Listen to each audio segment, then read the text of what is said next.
Hi everyone, I'm Elena and welcome to the second course of the tutorial series Do It With Style. I'm really excited about this one because by the end of this course we'll be able to procedurally texture a painterly brushstrokes based stylized material in Unreal Engine 5. As usual, this course is designed for advanced users, so if you're just starting out with the engine, I would recommend getting comfortable with the material editor first and then watch this tutorial series. Before we get started, I just have a couple of disclaimers to make, but I promise I'm gonna be quick. First of all, as of now, the shader works best with smooth objects, so surfaces that are curved rather than flat. For the way that it's set up, it also just works with one directional light at the moment, so the sunlight. And lastly, it just works on static meshes at the moment, but this is a feature that I would like to expand on in the future, and maybe I'm going to be releasing a tutorial on implementing the usage of skeletal meshes with the shader. The idea of developing this tutorial series actually sprouted from seeing the breakdowns of Gabriel Delopriere's stylized paint shader and Aku's UE4 shell-based stroke material. And my process was heavily inspired by them, so I just wanted to thank them personally for sharing this knowledge to the world. Lastly, I just wanted to point out that the project files to follow along with this tutorial can be found in the comments down below, and if you're watching this on the Epic Developer Community Forum, you can probably find the link somewhere in the thread. This tutorial series has a lot of steps and I try to be as clear as possible, but if you have any questions, doubts, or got stuck along the way, please feel free to just comment below this video, or if you have any pictures or videos to share, feel free to open up a thread on the Epic Developer Community Forum and just tag me. I will try to answer as soon as I can.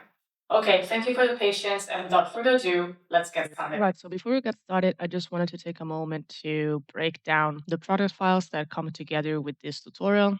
As soon as you load up the project, it will be opening up in the demo room, which is basically just a showcase of the steps we will be taking today in the tutorial. So if you ever get lost, you can just click on the mesh at the step where you got lost, and then just go down here and open up the material that is assigned to it. And then you will be able to just check out the nodes that are connected here. So today we're going to be getting as close as possible to this final painterly shader. Just so you know, we will be taking care of the spherical shader only, not the planar one. That's just because the planar shader is still very experimental, as you might see down the line here. But if you want to check out the final shader, which implements both the spherical and the planar setup, you can find it under painterly, materials, and painterly shader. So this painterly shader has everything already commented out, so it should be pretty easy to understand for you guys what each node layout does. So as I said, anything that has planar written on it, we won't be diving into today, unfortunately. And also today, we won't be setting up the rotation of the outline. As you can see here, the outlines can be rotated too, as well as adding the normals. But the normals are easily set up, and the rotation setup is also pretty easy to understand. It's just vectors rotated around the X, Y, and Z axis. All right, once that's taken care of, we can go under maps and then open up our stage, where we will find just an empty sphere with no material assigned to it. Now I'm gonna go under materials and then create a new material that I can call Painterly Shader Tutorial. And then Control Shift S to save all. All right, after that, we want to assign this material to the mesh by just drag and dropping it on top of it in the viewport. And now the material will be assigned. Let's open it up by scrolling down to the details panel and then double clicking on it. All right, so first of all, we want to click on an empty area of the screen and then make sure that the blend mode is masked because this material is going to have masked areas. And then we also want to make sure that it is two-sided because we're going to be flipping the normals of the surface of the sphere to create the outlines as well as the erosions. All right, now let's first of all create a basic Toon shader. So we want to sample the sky atmosphere light direction, which basically will take the directional light in our map and use it as main light direction for our Toon shader. Then we want to make the dot product between the light direction and the vertex normals of the sphere. This dot product basically computes two vectors and returns a single float value that describes how much they're pointing in the same direction. So basically, this dot product is asking how much does the surface normal of this sphere align with the light direction? So after that, we want to basically control the separation line between light and shadow. So we're going to subtract a scalar parameter from it. So I'm just going to right click on the B and then promote to parameter. And I'm going to call this color ramp threshold. And now if I increase this value to something like 0.1 and then connect the subtract to the base color, you will see that we will have created a very basic Toon shader. And if we slide this color ramp threshold around, we will be able to dictate how much occlusion we're seeing on the sphere. All right. After that, I will just press 1 to add 2 constant values here. And then I will make sure that the metallic value of the shader is set to 0 and the roughness is set to 1. So this will basically be a very flat shader that we can save. And now you can see that if I move my directional light around, my Toon shader is following. So that's perfect. All right, let's move on. Let's make some space here now to expand this shader a little bit further. We want to add some colors to it, right? So first of all, let's drag out of this subtract node and add a ceiling node, which will convert the smooth gradient that we have here into a hard edge separation. So if I right click on it and I start previewing the node, you will see that now we will have a very defined line. And this makes it look much more Toon shadery. Okay, I will stop previewing the node now. And then I will drag out of the subtract node again into a multiply and set the b value to -1. So basically, we're flipping whatever we're getting here. So now we will get a shaded area where the light is and a brighter area where it's supposed to be occluded. And that's because we want to assign different colors in this occluded area. Okay, out of the multiply, I'm going to add an if node, and I'm going to press S on my keyboard to add a scalar parameter that I'm going to call color D position. And then I'm going to set it to something like 0.5. So separating right in the middle this occluded area. And I'm going to plug it to the B. Then I'm going to create 2 constant values, one for 0, one for 1. So if A is greater than B, I want this if node to output 0. If B is greater than A, I want this if node to output 1.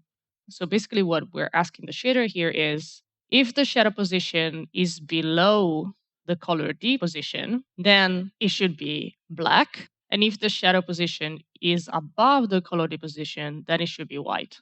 So let's now add another if node, plug the multiply node into the A, and I'm gonna double click on this line to add a reroute node, and then add another scalar parameter by pressing S on my keyboard, calling it color C position, and then plug it to the B, and I'm gonna be setting this color C position to something like 0.2. Color C with color a thinner area of this occluded side of the sphere.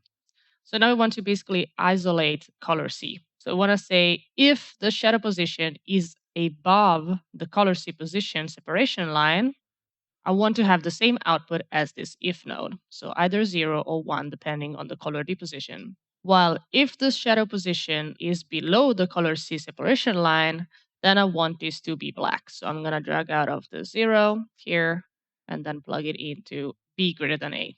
All right, so these 2 if nodes will be driving 2 linear interpolate nodes that will define the colors of our shader. So let's press L on our keyboard and then click on the graph to add 1 lerp node. And we're going to plug in the output of the first if into the alpha. And then we want to create 2 vector tree nodes. So I'm going to press 3 on my keyboard and then again. And then we want to convert them to parameters. So I'm going to right click, convert to parameter, and call the first one color D. And then the second one, I'm going to convert it to parameter. I'm going to call it color B. Okay, perfect. Then I'm going to double click on color D and just choose a dark color, like a dark pink. And then I'm going to click on color B and I'm going to choose a brighter pink value, a bit desaturated. Okay, now we can plug color D into the A. So whenever if is 0, then I'm going to have this dark color. And if the output of this if is 1, then I'm going to have this pink color. So if we right click and start previewing the node now, you will see that the color D will basically be our darkest spot. Okay, let's add a few more colors now. So I'm going to stop reviewing.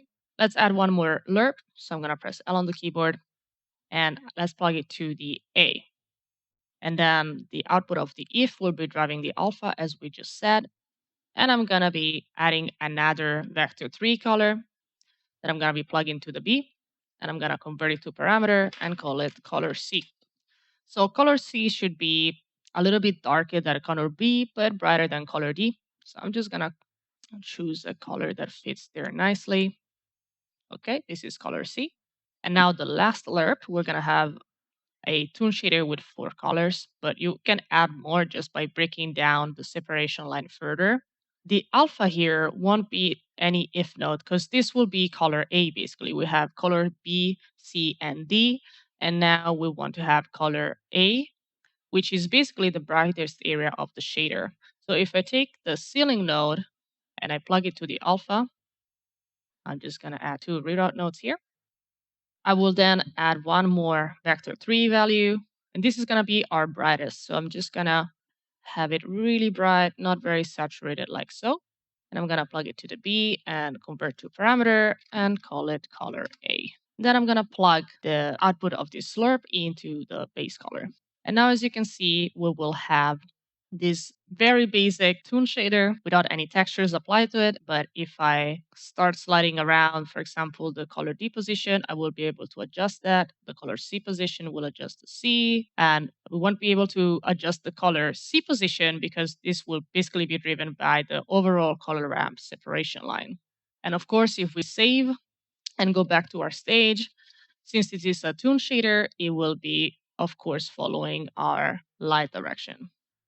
Okay, cool. So now we want to start adding a little bit of more texture to this material just to make it more interesting and more painterly like. Since this group of nodes is getting quite broad, I'm just going to drag out of this lerp node and add a reroute declaration node here that I'm going to be calling diffuse.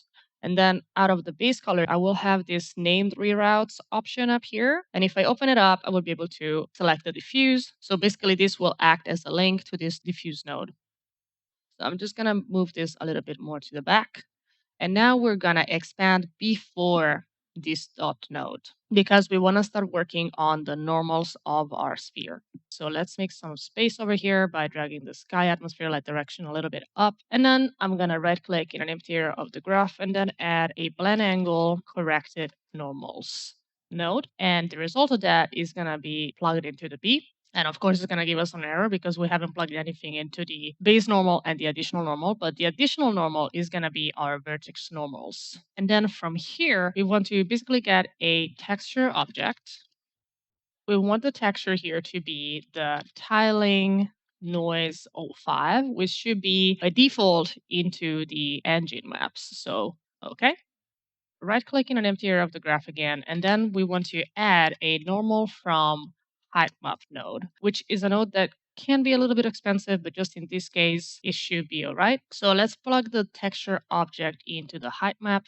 Then we want to add a scalar parameter that we're going to call noise strength. And I'm just going to set it to a value of 3. I'm going to plug it to the normal map intensity. So that's going to define how strong our base normals are going to be altered by this noise texture. After that, we want to press the U key on the keyboard and press in an empty area of the graph to add a texture coordinate node that we're going to plug into the coordinates input. We're going to plug the result output of the normal from height map into the base normal. Okay, now you can already see that it's way more interesting than what we had before. And we can use this noise strength to increase or decrease the amount of texture that we want to apply to these different colors of our Toon shader. But let's start pushing this one step further because we want to actually add a little bit of scribbles as if the separation lines were sketched over, basically. So let's add some custom textures to each separation lines of the colors. Let's start with the separation line between the color D and the color B. So I'm just going to make a little bit of space here and here as well. And then before this lerp node, I want to add another lerp. And then if I hold down Control and click and drag on the alpha, I want this first lerp to be driven by the if node. And then this first lerp is going to be driving the alpha of the second one. Now we want to add a texture coordinate node by pressing U on the keyboard. And I'm going to need a bit more space because we're going to be adding quite some nodes over here. And also down here, I'm going to just move this here. Okay, so out of the texture coordinate, we just want to add some tiling because we're going to be adding the same texture 3 times basically to each separation line. And I just want to offset it a bit to make sure that it doesn't look like the same texture is applied 3 times. So rather than changing the texture every time, we're using the same one, but with different tiling. So I'm just going to press 1 on the keyboard and then add a constant value of 3 and plug it to the B of the multiply. Now we're going to add another multiply for a non-uniform tiling. I'm going to press 2 on the keyboard and click on an empty area of the graph to add a vector 2. And here I want my texture to be stretched in the x-axis, but not in the y. And I'm going to plug it into the B. Now we're ready to add a texture sample. And I'm just going to plug the output of this multiply into the UVs. And our texture is going to be called T underscore messy brushstrokes height map. I'm just going to be opening this up to show you what this is. It's basically just a bunch of scribbles and strokes, really messy, lying around at different gray values. So I'm going to make a bit more space. We want this texture to be a little bit more contrasty. So out of the RGB, I'm going to be adding a step node of a really low value, like 0.01. And this is going to give a really high contrast threshold. So if the original texture, I'm just going to preview this node, were to look like this with this step node, we really add a contrast filter. So we just see these little dirt patches around. We want to plug the step node into the A and leave the B as 1. So basically this lerp node with the B input value as 1 and the A being our texture will be applying the textures only to the color D, as you can see here. So now as you can see, our texture was already applied. And now we need to do it for the other 2 colors as well. So I'm going to give this a little bit more space. I'm going to add a reroute node here just so that we keep it clean. And another reroute node here because it's passing through the texture sample. Okay. So we're going to add one more lerp like we did before, and then control and drag the alpha into the first lerp and plug the first lerp output into the alpha input of the second lerp. Lots of words, but basically we just did what we did before. Okay, now we're going to basically copy the node layout that we created for the color D texture, and then just paste it here. And as you can see, we need a bit more space again. Okay, so let's create a reroute node just to make sure these lines doesn't cross through these nodes. Now the multiply, we want it to be 1, so there is no uniform tiling and no non-uniform tiling either. The step though is 0.1, so we're going to be seeing more texture in this case. So if I start previewing this node, we can see that we're going to be adding way more texture here. And then we're going to be plugging this into the A of the lerp to add the texture to the color D and B. As you can see, this texture is applied not to the color C, but anything there is around it. Okay, pretty cool. So let's do the same for the separation line between color A and color B, C, and D. Let's paste this again and then add another lerp node, plug it into the A, control drag the alpha input of the second lerp into the first lerp, and then the output pin of the first lerp into the second alpha one. And now we're just gonna change a little bit these values again. So you can basically play around with this. I'm just gonna copy what I already have. So use a value of 2 in here. And then I don't want any non-uniform tiling. So we're just styling the texture twice here. And then I can keep the step as it is. And you can see now that even more scratches were added down here into the occluded area. All right, so this looks already quite interesting, but I want to push this painterly look even further. And I think actually that aqueous shale-based material could help us out here. Because if you can see here, there is a material function called simple step UV that is actually in charge of animating the UVs of this material, as you can see here. So we can actually borrow that and then apply it to our material. Thank you, Aku.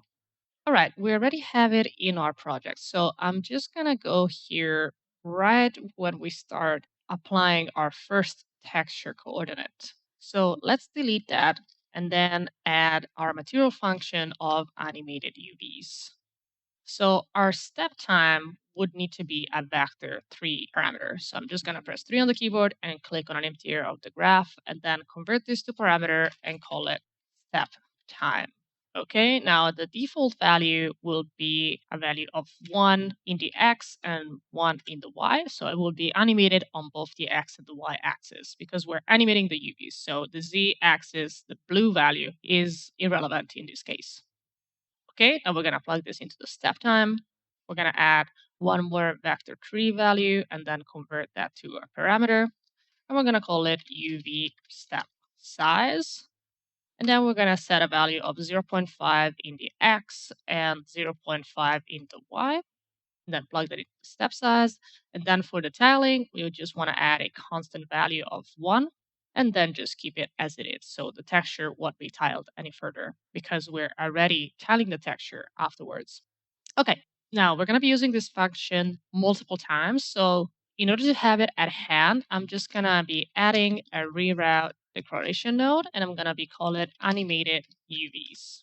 Okay, and I'm going to be plugging this into the coordinates. You can already see that our noise texture here started being animated. And now we're going to be plugging the animated UVs to all those areas of the graph where we were using the texture coordinates instead. So I'm just going to delete this texture coordinate and plug an animated UV here. And then I'm going to be deleting this texture coordinate and add an animated UV here as well. And we're going to do it here as well. Animated UV. Now it may look as if the material wasn't animated, but just because my viewport is not updating in real time. So if I click on here, you will see it actually being animated. All right, we're done dealing with the diffuse color. I'm pretty satisfied with this. So I'm just gonna select all these nodes and then press C on my keyboard to add a comment and call this diffuse and show the bubble here. And then I'm just gonna move it a little bit up. After that, I can save and apply my changes and then take a look at my scene here. And it's looking already pretty good. And of course, if I move my light, everything will follow, which is amazing. Thanks for sticking around for the whole first part of this tutorial series, and in the next one, we'll be looking into adding a stylized specular and shadow to our painted shader. Stick around.